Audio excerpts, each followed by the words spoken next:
everyone, myself Khyati Vyas from JMP English Medium Saraswati Group of Education. Today I am conducting this session for grade 3, subject is SS. We are conducting revision session for your SA2 exam and this is my session number 2 for your revisions.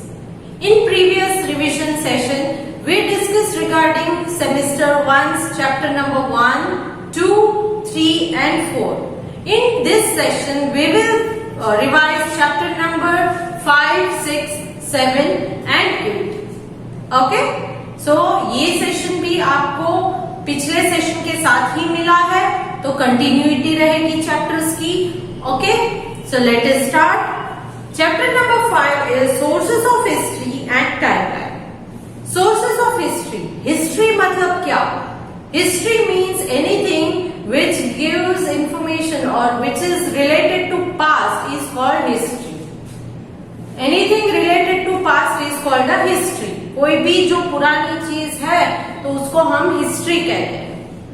Now, sources of history. What do you mean by sources of history? Anything which gives you information related to past is called source of history.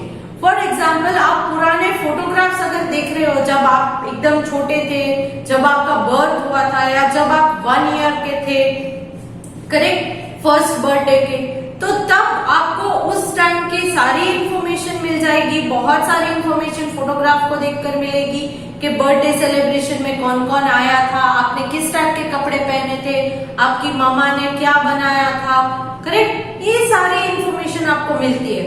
तो इन photograph में से आपको कुछ information मिली related to past. Yes, so this is called source of history. Same way आप कभी कभी पुराने कपड़े देखते हो, कहीं बाहर घूमने जाते हो तो राजा महाराजाओं के पुराने महल देखते हो. तो ये सारी चीजें, कोई भी चीज जिसमें से पास्ट के रिलेटेड कोई इंफॉर्मेशन मिलती है तो उसे हम कहते हैं सोर्स ऑफ हिस्ट्री. क्या कहते हैं? Source of history. Now, sources of history are of various types like utensils, weapons, paintings, old books and papers called manuscripts. Manuscripts मतलब क्या? I have already explained. Manuscript मतलब any book which is handwritten. कोई भी information जो hand written होती है, बहुत पुरानी, क्योंकि पुराने जमाने में प्रिंटिंग प्रेस नहीं हुआ करता था तो सारी चीजों को हाथ से ही लिखना पड़ता था. तो इसे हम कहते हैं, जो हाथ से लिखी हुई चीजें होती है उसे हम कहेंगे मैन्युस्क्रिप्ट. तो ये सारी चीजें, और फिर इसके साथ ओल्ड फर्नीचर है या पुराने कपड़े हैं, इन सारी चीजों को जिससे पास्ट से रिलेटेड इंफॉर्मेशन मिले तो इनको हम कहते हैं source of history. Then timelines. Timeline का मतलब क्या? कि आप फॉर एग्जाम्पल आपकी लाइफ की टाइमलाइन अगर मुझे बनानी है तो कैसे बनाएंगे? From the year that you were born, वहां से मैं स्टार्ट करूंगी कि भाई फॉर एग्जाम्पल 2012 में आपका बर्थ हुआ, देन 2012 के बाद 15 में आपने स्कूल ज्वाइन की, 2016 में आपको एनुअल फंक्शन में प्राइज मिला. तो इस तरह से सारे इंपॉर्टेंट इवेंट्स को मैंने सीक्वेंस में अरेंज करके रखा है. सीक्वेंस में अरेंज करने का मतलब है कि right from the beginning, past से लेकर धीरे धीरे धीरे आगे जैसे फॉरवर्ड आते जाए तो उसे हम कहेंगे सीक्वेंस में उसे अरेंज करना. क्या कहेंगे? सीक्वेंस में अरेंज करना. तो इस तरह से टाइमलाइन जो है वो exact time with the important event which had awkward, तो वो इंफॉर्मेशन जो हमें मिलती है उसे हम कहेंगे टाइमलाइन. नेक्स्ट, टाइमलाइन के लिए हमें डेट्स या ईयर्स मालूम होने चाहिए. तो इस चीज के लिए कैलेंडर इंपॉर्टेंट है. तो कैलेंडर कहां से आया? कैलेंडर जो हम आज के जमाने में यूज करते हैं उसे हम कहते हैं ग्रेगोरियन कैलेंडर. ग्रेगोरियन कैलेंडर जो है वो यूरोप में सबसे पहले इंट्रोड्यूस हुआ था, और क्योंकि ये यूरोप में इंट्रोड्यूस हुआ था और यूरोप के ज्यादातर लोग क्रिश्चियंस हैं, तो ये जीसस क्राइस्ट की जो बर्थ से रिलेटेड है उसमें ज्यादा इंपॉर्टेंस देता है. जीसस क्राइस्ट जो क्रिश्चियंस के गॉड या भगवान माना जाता है, तो उनके बर्थ के पहले का जो टाइम है उसे हम before common era that is BCE consider करते हैं, जिसमें ईयर्स बैकवर्ड जाते हैं। और जीसस क्राइस्ट के बर्थ का जो ईयर है वो ईयर 1 से काउंट होगा, और क्राइस्ट के जन्म के बाद के जो ईयर्स है उसे हम CE कंसिडर करेंगे। उन ईयर्स के एंड में CE लिखा जाता है, that is common era. Before common era means Christ के बर्थ के बिफोर, पहले के। कॉमन एरा CE मतलब क्राइस्ट के बर्थ के बाद, और क्राइस्ट का बर्थ हुआ था उस ईयर को ईयर 1 से हम स्टार्ट करेंगे। Clear? So this was regarding the calendar that we are using now. So in this chapter we learned regarding sources of history, what is timeline. We also got information regarding the calendar that we are using today. Next chapter is chapter number 6, the story of earliest people. Story of earliest people मतलब यहाँ early man के बारे में आपको सीखने को मिला, पढ़ने को मिला। अर्ली मैन जो कोई एप जैसे दिखते थे, एप मीन्स थोड़े बहुत मंकी जैसे दिखते थे। पहले वो बैक को एकदम बेंड करके चला करते थे, फिर वो इरेक्टेड चलना स्टार्ट कर दिए। अपीयर उनका फेस जो है वो एप जैसा दिखता था, बट धीरे धीरे उसका फेस चेंज होने लगा and it took near about 2 lakh years और 200,000 years they man appeared on the earth, man जैसे दिखने लगे। करेक्ट? तो ये अर्ली मैन जहां से स्टार्ट हुए वहां तक उनकी कोई सेटल्ड लाइफ नहीं थी, कोई लैंग्वेज नहीं थी, कोई प्रायोरिटी नहीं थी, कोई काम नहीं था, तो वो एनिमल्स की तरह ही रहते थे। Then he also felt hungry, जैसे एनिमल्स को भूख लगती है तो उनको भी भूख लगती है, तो उनको भूख लगने लगी। पहले तो वो जो पेड़ पर या कहीं पर फ्रूट्स या वेजिटेबल्स मिले उसे रॉ खा जाते थे, बट कभी कभी ऐसा भी होता था कि कुछ नहीं मिले तो एनिमल्स को किल करना पड़ता था खाने के लिए। जैसे एनिमल्स एक दूसरे को खा जाते, तो ये ह्यूमन बीइंग्स भी ऐसे ही करते थे ना। उनको मारने के लिए हंटिंग करना जरूरी है, तो हंटिंग कैसे करते थे? They use tools made of stone, पत्थर से बने हुए टूल्स को यूज किया करते थे फॉर डिगिंग द अर्थ को डिग करने के लिए। देन कोई चीज बनानी है तो उसके लिए पॉट्स बनाने के लिए, देन अपने वेपन्स को बनाने के लिए, तो इन स्टोन्स को यूज करते थे। और उन स्टोन को पहले तो ऐसे यूज किया करते थे, फिर उन्हें रियलाइज हुआ कि इन स्टोन को हाथ में पकड़ के किसी एनिमल को मारने जाए तो थोड़ा डेंजर है, क्योंकि एनिमल के नजदीक जाना पड़ता है। सो ही टाइड दिस स्टोन, शार्प किया हुआ, एजेस को शार्प किया करते थे, और एजेस को शार्प किया हुआ स्टोन जो है वो स्टिक के ऊपर बांध दिया करते थे, बोन्स या स्टिक के ऊपर बांध दिया करते थे, वुडन स्टिक या बोन्स पर, और फिर उसे हंटिंग किया करते थे। कैसे कि कुछ डिस्टेंस पर खड़े होकर उनको फेंकना है एनिमल्स की तरफ और वो एनिमल मर जाता है, तो उस तरह से हंटिंग किया करते थे। So he did not lead a settled life, और क्योंकि ज्यादातर स्टोन से ही वो सारी चीजें बनाते थे, so this period of time is called stone age, और इसीलिए इस पीरियड को स्टोन एज भी कहा जाता है।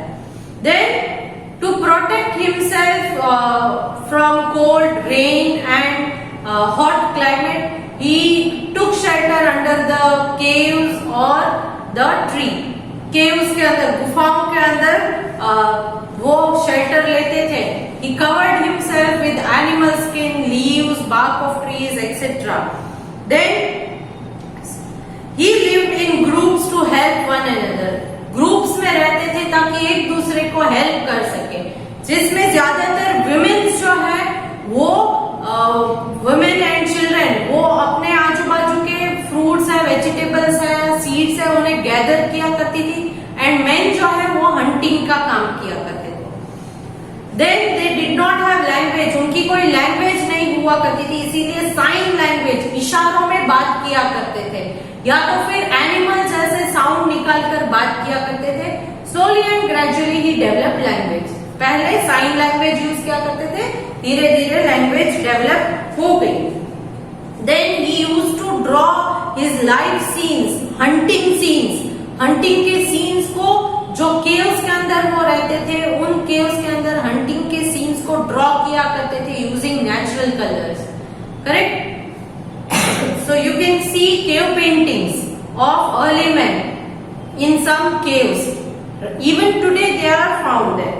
Then he was scared of thunder and lightning.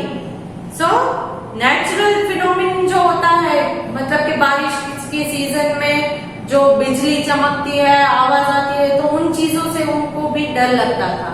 He was very much scared.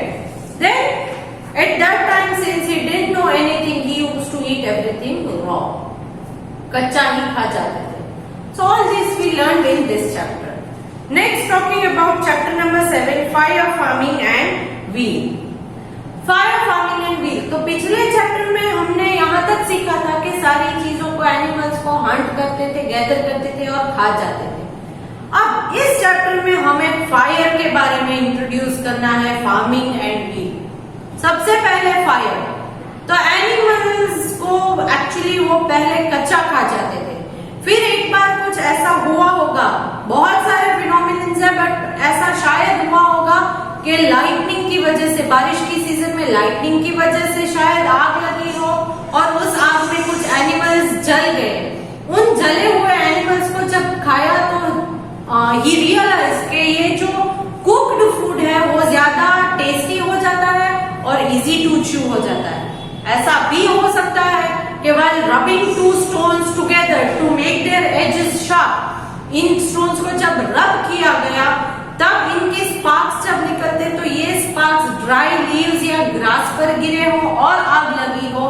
And here we realise that food can be cooked. और इस तरह से उनको आग के बारे में पता चला.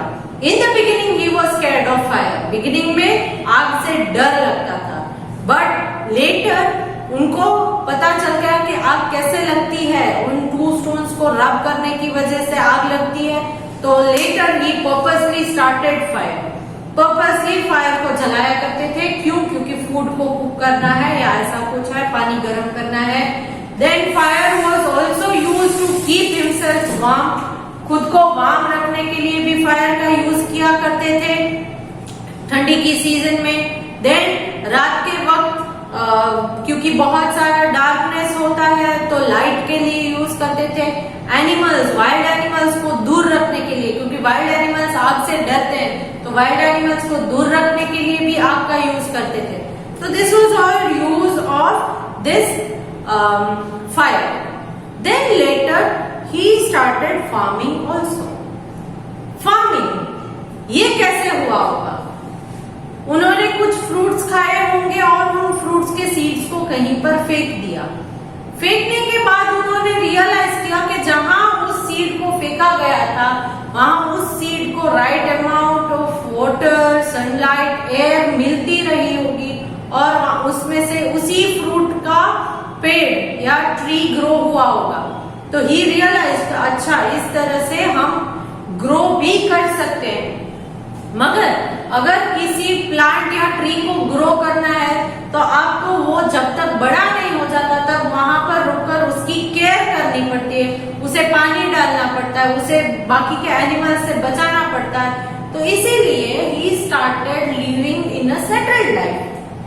अब वो सेटल्ड लाइफ रहने लगे और यहाँ से स्टार्ट होता है beginning of villages.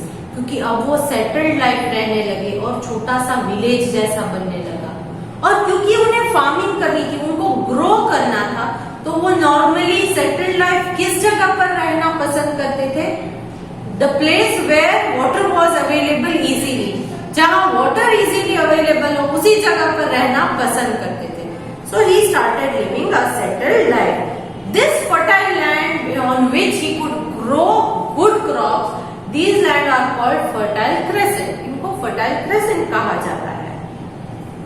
Then later क्या हुआ कि सारे लोग जो है वो फार्मिंग ही करने लगे तो बहुत सारे क्रॉप्स ग्रो होने लगे. इतने क्रॉप्स की जरूरत तो नहीं होती थी, तो कुछ लोग क्या करने लगे कि इन एक्स्ट्रा क्रॉप्स को स्टोर किया करते थे. तो स्टोर करने के लिए उनको पॉट की जरूरत थी, बर्तन की जरूरत थी. तो कुछ लोगों ने अपने आप को ट्रेन किया, अपने आप को स्किलफुल बनाया और पॉट्स बनाने का काम स्टार्ट किया कि अब एक्स्ट्रा क्रॉप ग्रो हो गए तो पॉट्स बना के उनके अंदर स्टोर करके रखो। तो खुद के लिए जितना चाहिए उतना स्टोर करते थे, बाकी का और एक्स्ट्रा कुछ है तो वो किसी को दे देते थे।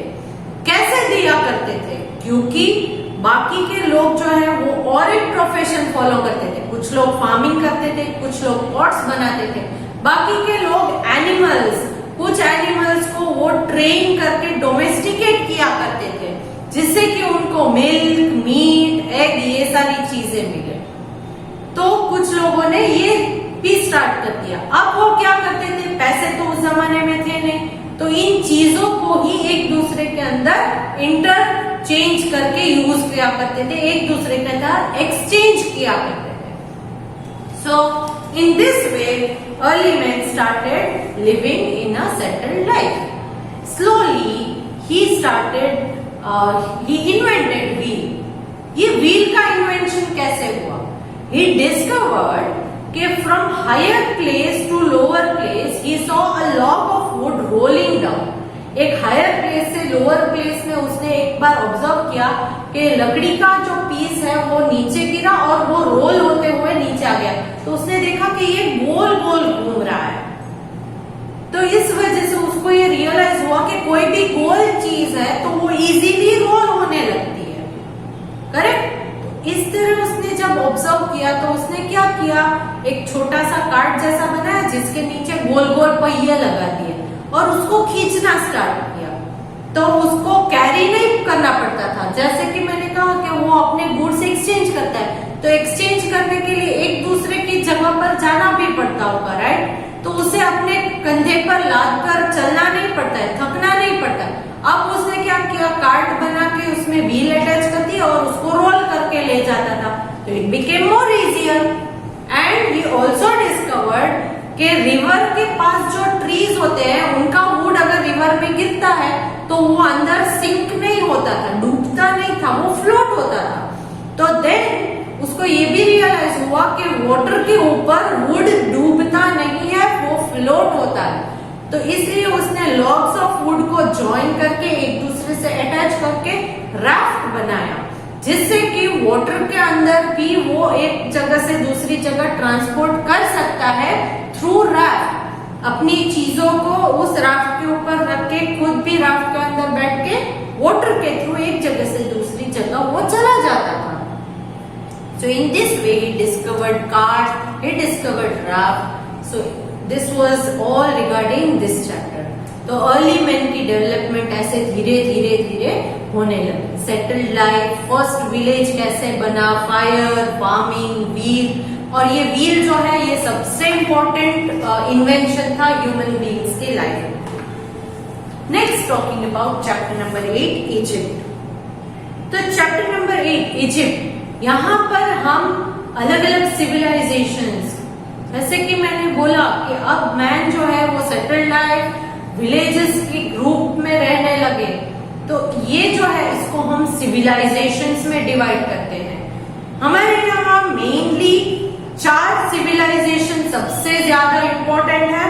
The Mesopotamian civilisation which was near river Tigris and Euphrates, then Egyptian civilization which was near river Nile, the Harappan civilization near river Indus, and the Chinese civilization near river Huanghe। क्यों ये सारे civilisations reverse के आसपास क्यों है? क्योंकि मैंने आपको ऑलरेडी बोला कि रिवर्स के आसपास फार्मिंग इजी होता था, इसीलिए रिवर्स के आसपास ही ये सारे सिविलाइजेशंस डेवलप होने लगे। तो यहाँ इस चैप्टर में इजिप्शियन सिविलाइजेशन के बारे में ज्यादा जानकारी दी गई है। इजिप्शियंस लोग, इनके बिल्डिंग्स अलग अलग किस्म के होते थे, ये लोग रहते अलग किस्म के थे। इजिप्ट के राजाओं को फेरोज कहा जाता था। देन ये राजा जब मर जाते हैं तो उनको एक वुडन बॉक्स में पैक किया, पहले बैंडेज से, ऑयल से फुल उसको मालिश की जाती थी। देन मेडिसिनल ऑयल होती थी, फिर उसको बैंडेज से रैप किया जाता था और फिर उसकी बॉडी को वुडन बॉक्स, जिसको कॉफिन कहा जाता है, उसके अंदर प्लेस किया जाता था। और फिर इसको इस सारी प्रोसेस को ममीफिकेशन कहते हैं और फिर इसको एक बड़ा पिरामिड ट्रायंगल शेप का पिरामिड बनाया जाता था और उस कॉफिन को उसके अंदर रख दिया जाता था।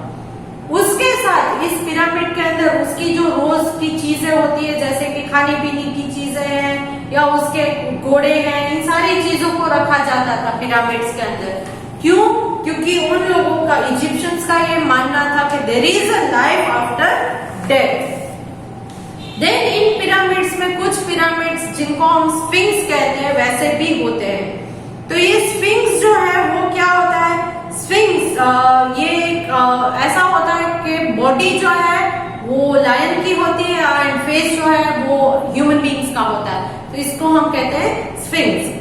तो ऐसे भी होते हैं एंड ये लोग अपने बारे में इजिप्शियन सिविलाइजेशन के बारे में हमें सारी इंफॉर्मेशन, क्योंकि वो लोग लिखा करते थे अपनी सारी हिस्ट्री, अपने रिकॉर्ड्स लिखा करते, किस चीज में लिखा करते थे? पैपिरस स्क्रॉल्स में। पैपिरस एक टाइप का ट्री होता था, पैपिरस स्क्रॉल नाम का ट्री जो है उसके बार्ड्स में पैपिरस स्क्रॉल्स में सारे रिकॉर्ड्स लिखे जाते थे। So this was all regarding this chapter. So in today's session we revised chapter 5, 6, 7 and 8. तो आज आपको 2 वीडियो मिले हैं, तो पूरा सेमेस्टर 1 का रिवीजन यहाँ पर खत्म हो गया है एंड आपको ऑब्जेक्टिव टाइप के पेपर और उसकी आंसर की आज मिल जाएगी। पेपर अटेम्प्ट कीजिएगा and correct the paper by yourself looking at the answer key. Okay, so चलो, I hope to see you good in the next session. See you till then, bye.